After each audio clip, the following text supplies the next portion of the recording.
В эфире новости. С вами Марфирина Алексеева. Добрый вечер. Озвучу основные темы к этому часу.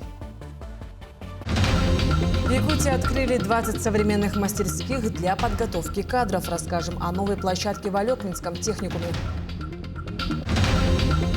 На региональной автодороге Амга завершается второй этап работы по укладке асфальта. В текущем году уложили 10 километров асфальта. Наш коллега из Горного Улуса оцифровал и сохранил съемки конных скачек с 1947 по 2010 год. Расскажем подробнее.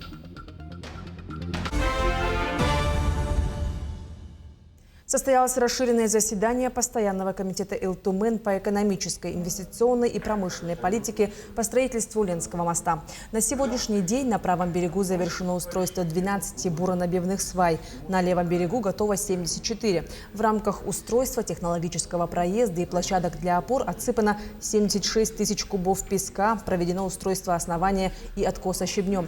На правобережном подходе к мосту отсыпано 196 тысяч кубов грунта из предусмотренных 2336 тысяч. В целом, ход строительства на правом берегу соответствует графику, и работы по бурению, установке и заливке свай продолжаются. Депутаты детально рассмотрели, за счет каких средств сегодня осуществляется строительство Ленского моста. Сегодня депутаты задали вопросы по поводу того, как будет эксплуатироваться дальше мост, платно это, не платно, как оно будет для частников, для легковых транспортов, для большегрузных, где получили четкие ответы о том, что легковой транспорт будет проезжать бесплатно, круглогодично здесь. Это тоже радует. Сроки ввода мостового перехода назначены на 28-29 год. Я думаю о том, что мы будем в 28 году открывать этот мост.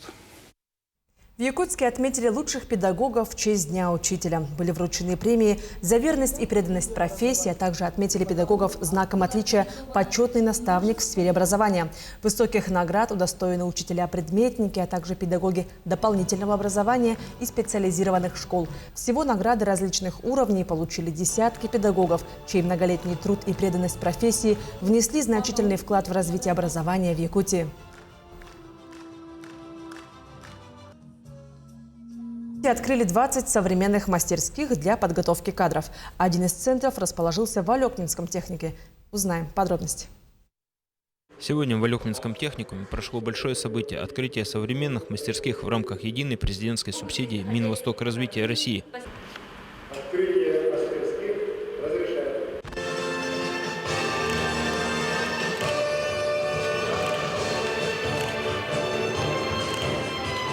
Сегодня у нас знаменательный день. Мы сегодня открываем новые современные мастерские.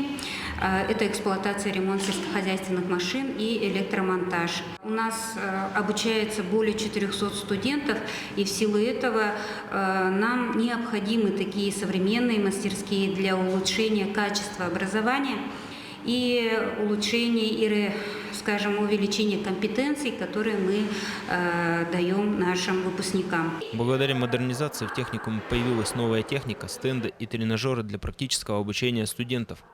С приобретением новых стендов, оборудований и техники нашим преподавателям будет легче передавать свои знания, умения учащимся, и учащиеся будут отрабатывать первые навыки на стендах, тренажерах, например, ну и использовать их уже в реальном, на реальной технике. Нужно ли это для студентов сейчас? Да, конечно, нужно, чтобы обучаться, студенты, чтобы хорошо учились, чтобы новые знания получали. Сейчас, потому что вся техника, все новое, все электрика. Сейчас для нас это нужно. Алекминский техникум активно развивается и готов выпускать высококвалифицированных специалистов, востребованных на рынке труда. Благодаря модернизации материально-технической базы и расширению спектра специальностей, техникум становится еще более привлекательным для абитуриентов и студентов. Мы создаем учебно-производственные комплексы на базе наших мастерских. Это корпус первый у нас будет работать в лаборатории электромонтаж для улучшения навыков, умений студентов. И будем оказывать разные услуги для населения. А также в корпусе втором мы тоже будем открывать учебно-производственный комплекс. Тоже он будет направлен на технический осмотр и ремонт легковых легковых автомобилей. Уверенность в будущем развитии техникум подкреплена участием в федеральных программах, поддержкой со стороны государственных органов. А это способствует не только профессиональному росту студентов, но и укреплению экономического потенциала района и республики. Максим Копылов, Алек, Минск. В Якутии подвели итоги учений по гражданской обороне. Всего на практической отработке участвовало более 39 тысяч человек и около 4 тысяч единиц техники. Учения по реагированию на угрозы и ликвидации чрезвычайной ситуации прошли в первую очередь на объектах жизнеобеспечения населения. Для школьников и студентов прошли уроки по гражданской обороне о проведении при внештатных ситуациях. Проверяли уже практические мероприятия, проводили. Это ликвидация чрезвычайной ситуации, техногенных катастроф на объектах ПАО «Якутэнерго». Это Якутская ГРЭС-1 и также на территории Якутской ТЭЦ, где отрабатывались вопросы по эвакуации населения, по работе сборно-эвакуационных пунктов. Также на базе аэронавигации Северо-Восточной Сибири проводились мероприятия по проверке готовности защитного сооружения, укрытия работающих смен. На сегодняшний день все вопросы, касающиеся защиты населения, вопросы гражданской обороны на территории республики решаются достаточно на высоком уровне. На региональной автодороге Амга завершается второй этап работы по укладке асфальта. На сегодняшний день подрядчики завершили работу по укладке асфальта на участках дороги от 138 до 148 километров. Сейчас силами работников РИК-Автодор идет работа по обустройству автодороги. Это нанесение дорожной разметки и укрепление откосов. Работа по укладке асфальтобетонного покрытия проходит в рамках реализации национального проекта «Безопасные и качественные автомобильные дороги». Так, до конца 2028 года планируется ремонт и асфальтирование дороги до Амги. Общая протяженность работ составляет 159 километров. Асфальт закончили 30-го. Сейчас остались работы по обустройству немножко. Это разметка и откосы. Откосы больше половины уже закончили. Сейчас 4 экскаватора, 2 колесника и 2 гусеничных экскаватора заканчивает работу, а на днях закончит. В следующем году ждем аукцион. Это будет километр 155-173, 18 километров. В рамках проведения декады пожилых людей Уснерская средняя школа имени Героя России Игоря Хоменко проводит акцию «Корзина добра». Учащиеся навещают пожилых людей и готовят для них подарки. К примеру, ученики 3 класса навестили бабушку Радику. Она родилась в далеком 41-м и хорошо помнит свое голодное детство. Радика Альвьянова была искренне рада гостям. Всю неделю мы собирали продукты, чтобы пойти и подарить эти продукты пожилым людям, которые нуждаются. Мы сегодня пришли к Радике Альвьяновой, чтобы поздравить ее с Днем пожилого человека и подарить ей наши подарки. Сегодня мы пришли к бабушке, она расплакалась. Надо чаще приходить к бабушкам в гости. Моя бабушка находится очень далеко. Я хочу поздравить другую бабушку ласково и добро, и чтобы у всех бабушек было хорошее здоровье. Зима близко, и к морозам лучше готовиться заранее. В Якутске открылась ярмарка верхней одежды. Просторная площадка на 2-м этаже торгового центра «Саха-экспоцентр» превратилась в выставку разнообразных коллекций. Здесь собраны модели более 40 брендов, многие из которых впервые представлены горожанам. Подробнее в сюжете Анастасии Няниковой. Посетителям предлагают широкий ассортимент – от классических парок и дубленок до современных пуховиков, алясок и бомберов.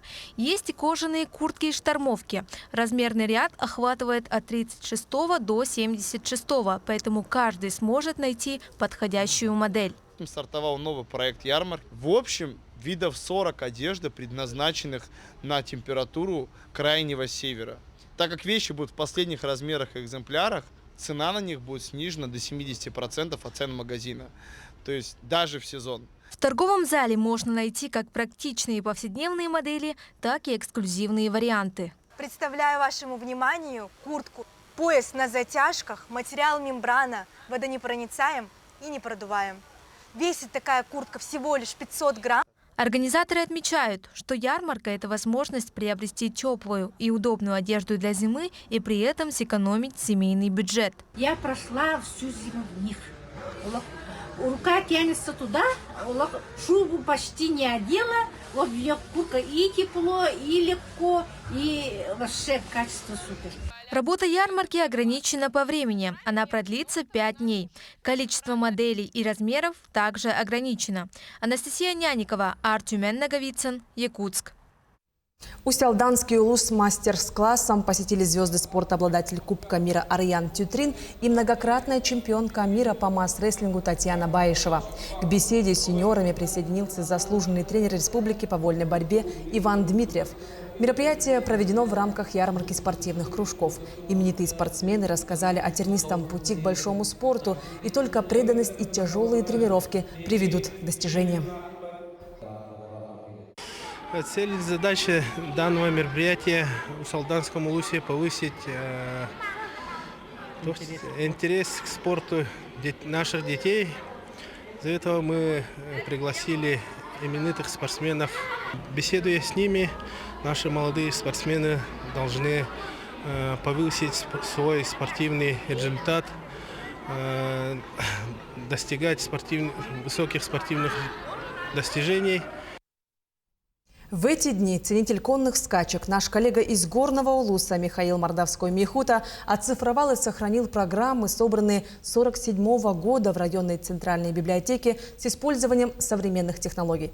Несколько лет назад первый мастер скачек Якутии Сергей Ядреев передал Михаилу Васильевичу архив, собранный Алексеем Алексеевым с 40-х годов. В них содержались программы конных скачек ипподромов Амги, Чурапчи, Хара, Итык-Кёль, Немигюнцев и города Якутска. Программа скачек с 9-х до 2010-го были получены от Егора Андросова. Осталось собрать работы по оцифровке программ с 2010 по текущий год.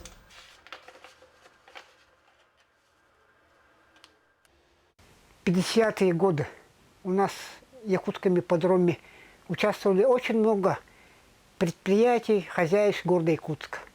Вот одна из лошадей Верба, которая скакала в Якутском ипподроме, представляла роддом Якутского горздрава. Вы понимаете, вот этот Верба очень много молодых мам и малышей таскала на санях. Это были все новости к этому часу. До следующих выпусков.